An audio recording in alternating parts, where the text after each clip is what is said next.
look at vinyasas as like that basket of bread they bring you at the restaurant. You know what I'm talking about. You've been looking forward to this fabulous meal all day long. You know exactly what you're gonna order. You can't wait to eat it. They put that delicious basket of bread. It's warm, you can feel the warmth. The butter is soft, you have a piece, you maybe have a second piece. Next thing you know, you're so full you can't really even enjoy the entree that you showed up to eat. And really that can happen in your yoga practice. When there's too many vinyasas in the class, you kind of fry yourself out on those, and then there's no room for the entree of your yoga practice, the things that you really showed up for. So I'd like to show you some variations that make vinyasas a little less strenuous on your body. So the simplest option, and these can be done from coming into downward dog or coming from the top of your mat in a sun salutation. You can simply, easiest, gentlest of all, is step back to plank pose, put your knees down, have a child's pose, and then immediately come to downward facing dog if you're interested in staying with the flow of the practice. It also gives you a wonderful permission to just stay in that child's pose for a little bit longer if you need more of a rest.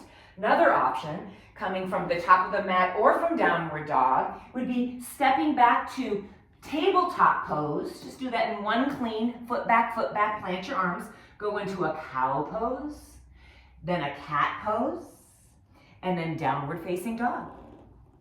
And then a couple of options if you want to get a little bit of a back bend in, but you don't want to use your arms or your chest or your upper body as much for whatever reasons. So as you're shifting forward into plank pose, if you're being kind to your shoulders, keep those knees down and just really stay in control as you lower down. And then a locust pose is a lovely option. Extend those legs, lift those arms. This can be done back with the arms like airplane wings.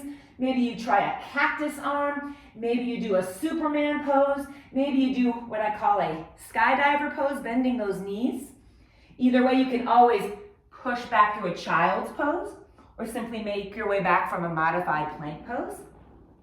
And I'll show you one more option, shifting forward into plank pose, lowering yourself to your belly, and then do take a cobra, but don't use your arms. Activate your legs, press into all 10 toenails, lift your chest, pinch those elbows back so you're working your upper body strength, and then lower your head so you can relax your lower back as you make your way back to down dog.